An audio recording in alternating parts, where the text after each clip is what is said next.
नमस्कार दोस्तों, स्वागत है आप सभी का स्टडी अफेयर्स में। हम बात करने वाले हैं आज चाइना की विस्तारवादी नीति के बारे में और साथ ही साथ चाइना की जो डेट ट्रैप की नीति है उसके बारे में। चाइना क्या करने वाला है, देखिए। चाइना मॉरिशस के साथ मिलके उससे एग्रीमेंट करके वहाँ का जो एक डियागो गार्सिया नाम का आइलैंड है उस पर अपना नेवल बेस बनाना चाहता है। कहाँ है ये डियागो गार्सिया आइलैंड, उसके बारे में भी चलिए हम देखते हैं। इंडियन ओशन में, क्योंकि अब देखिए धीरे धीरे करके जो चाइना है वो इंडियन ओशन में भी अपनी पैठ बनाना चाहता है, अपनी पकड़ को बनाना चाहता है।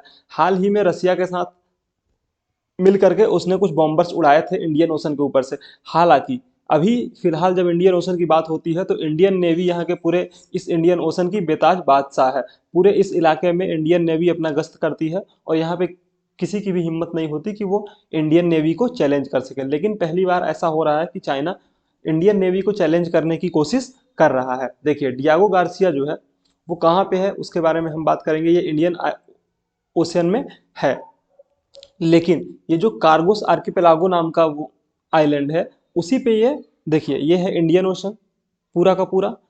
ये है अपना इंडिया का मैप। ये है यहाँ पे रहा मालदीव्स। ये है यहाँ पे मॉरिशस। यहीं पे है मॉरिशस से थोड़ी ही दूरी पे कौन, आर्किपेलागो। ओके, ये देखिए ये आर्किपेलागो है और आर्किपेलागो के अंदर है ये डियागो गार्सिया। डियागो गार्सिया जो है आर्किपेलागो जो आइलैंड है वहीं पे लाई करता है। देखिए जो ब्रिटिश इंडियन ओशन टेरिटरी है BIOT, वो 58 आइलैंड से मिलके बनी है जिसे कार्गोस आर्किपेलागो के नाम से जाना जाता है। अब मैप पे देखेंगे अगर तो ये जो पूरा का पूरा आपको दिखाई देगा, ये पूरा का पूरा जो है ये ब्रिटिश इंडियन ओशन टेरिटरी के नाम से पूरा का पूरा जाना जाता है। इसी को कहते हैं आर्किपेलागो। ओके, इसके अंदर है एक छोटा सा आइलैंड। ये पूरे 58 आइलैंड से मिलके बना हुआ है। इसके अंदर है एक छोटा सा आइलैंड डियागो गार्सिया। इस डियागो गार्सिया पे, जो कि मॉरिशस से बहुत थोड़ी सी ही दूरी पे है, इस पे अपना नेवल बेस बनाना चाहता है कौन, चाइना बनाना चाहता है। किस लिए बनाना चाहता है, जाहिर सी बात है कि नेवल बेस बनाना चाहता है तो अपनी नेवी को इंक्रीज करने के लिए, नेवी की ताकत को इंक्रीज करने के लिए बनाना चाहता है। ये जो आइलैंड है 60 square kilometre area and 690 kilometre of coastline में है। डियागो गार्सिया जो है वो largest and most southerly island in 44 square kilometre में है। फिलहाल अगर हम इसकी बात करें तो ये ब्रिटिश के कब्जे में है, मतलब कि इस समय पे यूके का इस पे कब्जा है। ब्रिटिश इंडियन ओशन टेरिटरी जो वो पूरा 58 आइलैंड्स को मिला के बना है वो यूके के कब्जे में बहुत पहले से है। 1965 में जब मॉरिशस से ये आर्किपेलागो को सेपरेट किया गया था तब उस समय पे ब्रिटिश ने उस पर अपना कब्जा कर लिया था। बाद में वहाँ के लोगों को पूरी तरीके से विस्थापित कर दिया गया और यूनाइटेड स्टेट्स को यूके ने उसे लीज पे दे दिया डियागो गार्सिया को। उसी डियागो गार्सिया में यूनाइटेड स्टेट्स ने अपना नेवल बेस बनाया हुआ है। बहुत से वहाँ से ऑपरेशंस रन किए गए हैं, जैसे कि पर्सियन गल्फ वॉर जो 1991 में हुई थी। यूएस ने जब स्ट्राइक की थी अफगानिस्तान पे 2001 में, तब भी उस डियागो गार्सिया में जो नेवल बेस है अमेरिका का उसको यूज किया गया था। वही 2003 में जब इराक वॉर हुई थी उस समय पे भी उसने डियागो गार्सिया बेस का यूज किया था। अभी भी वहाँ पे इनकी नेवी है और वहाँ से ये ऑपरेट करते हैं। साथ ही साथ ये देखिए ये पूरा का पूरा मैप है जिस पे आप देख सकते हैं कि ये रहा, ये वो बेस है, रनवे दिखाई दे रहा है आपको। यही है यूएस का वो बेस जिस पे उनकी नेवी रहती है।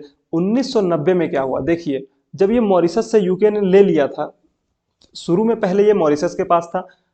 1965 में यूके ने इससे मॉरिशस से ले लिया। 1990 में इस आइलैंड को वापस पाने की मांग उठी, किसके द्वारा, मॉरिशस के द्वारा। मॉरिशस ने बहुत सारे प्रयास किए और 2000 में जो ब्रिटिश की कोर्ट थी, ब्रिटिश की कोर्ट में ही ब्रिटिश खुद हार गए, मतलब ब्रिटिश की कोर्ट में ही ब्रिटेन हार गया ये केस। और ब्रिटिश की कोर्ट ने ये डिसीजन दिया कि इस पूरे के पूरे कागोस आर्कोपेलागो को किसको वापस किया जाएगा, मॉरिशस को वापस किया जाएगा। जब ये खबर निकल के आई कि अब इसको वापस करना है किसको, मॉरिशस को, तब से यूएस के कान खड़े हो गए। क्यों, क्योंकि यूएस का वहां पे नेवल बेस बना हुआ है। अब देखिए यूएस के नेवल बेस का जो नेवल बेस बना हुआ है उस वजह से यूएस ने ब्रिटिश ऑफिशियल्स का जो ये स्टेटमेंट आया, जो वहां से ब्रिटिश की कोर्ट ने ये पूरा का पूरा ऑर्डर दिया, उसको अपोज कर किया। 2006 में जब ये कोर्ट ने फिर से अपने डिसीजन को अपहेल्ड करते हुए इस बात पे मुहर लगा दी कि इसको वापस से मॉरिशस को दे दिया जाएगा आर्किपेलागो को।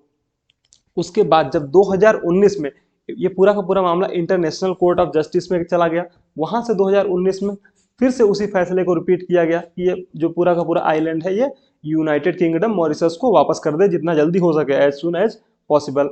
अब इसके बारे में विचार किया जाने लगा, निगोशिएशन किया जाने लगा कि हाँ अब कैसे कैसे करके इसको वापस किया जाएगा। अगर हम पॉपुलेशन की बात करें तो डियागो गार्सिया में कोई भी परमानेंट पॉपुलेशन नहीं है, लेकिन 4000 वहाँ पे यूएस आर्मी के, यूएस नेवी के लोग रहते हैं। साथ ही साथ जो ब्रिटिश मिलिट्री ने कॉन्ट्रैक्ट कर रखा है वहाँ पे यूएस नेवी के साथ, उसकी वजह से वहाँ पे वो लोग लाई करते हैं। यूएस ने क्या किया, यूएस ने जब 2019 में इंटरनेशनल कोर्ट ऑफ जस्टिस का ऑर्डर आया, उसके बाद उसने कहा कि हम ब्रिटिश सॉवरेनिटी को डियागो गार्सिया पे सपोर्ट करते हैं। वो आइलैंड जो है इंडियन ओशन में है, इसलिए यूएस नेवी वहाँ पे अपना बेड़ा, मतलब यूएस नेवी अपना जो रनवे है उसको जिस तरीके से संचालित कर रही है वैसे ही संचालित फिर से करना चाहती है। ये पूरा का पूरा उनका रनवे है जो कि दिखाया जा रहा है। 3 नवंबर को यूनाइटेड किंगडम के जो secretary of state for foreign secretary हैं, कौन, जेम्स क्लेवरली। जेम्स क्लेवरली ने क्या कहा कि अब हम जल्दी से जल्दी इसको आगे बातें कर रहे हैं कि कैसे मॉरिशस को इसको ट्रांसफर करना कैसे वापस ट्रांसफर किया जाएगा। ये पूरी की पूरी बात सितंबर में यूएन के जनरल असेंबली में हुई।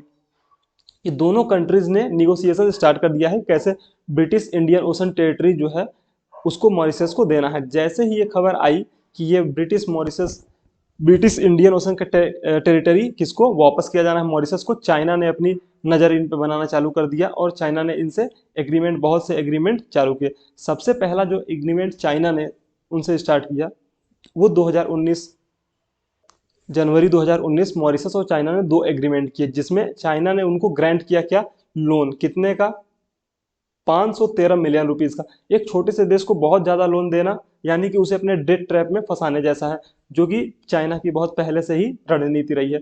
उसके बाद उसने 2019 में अक्टूबर में मॉरिशस के साथ फ्री ट्रेड एग्रीमेंट किया। फ्री ट्रेड एग्रीमेंट का मतलब आप समझ रहे हैं कि अब वहाँ से जब अगर मॉरिशस से कोई भी माल चाइना आएगा तो उस पर कोई भी टैक्स नहीं लगेगा, और चाइना से कोई भी माल मॉरिशस पे जाएगा तो उस पर भी कोई टैक्स नहीं लगेगा। ये पहली अफ्रीकन कंट्री है मॉरिशस जिसने चाइना के साथ फ्री ट्रेड एग्रीमेंट किया है। बताया ये जा रहा है कि आने वाले समय में चाइना अपना बहुत सारा माल मॉरिशस में डंप करेगा, क्योंकि अब मॉरिशस क्या ही बेचेगा, मॉरिशस एक छोटा सा देश है, वो बहुत सी चीज़ें सामान एक्सपोर्ट कर नहीं सकता, लेकिन इम्पोर्ट उसका जो भी इम्पोर्ट है वो चाइना बहुत ही तेज़ी से वहाँ पे कर सकता है।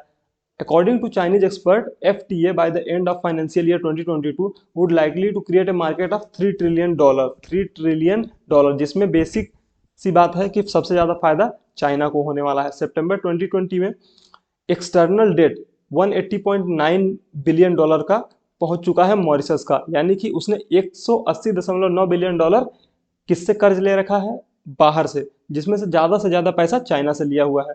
इंटरनेशनल मॉनेटरी फंड जो है IMF, उसने क्या कहा, Mauritius was paying more than 10% of the value of its total date toward debt service payment.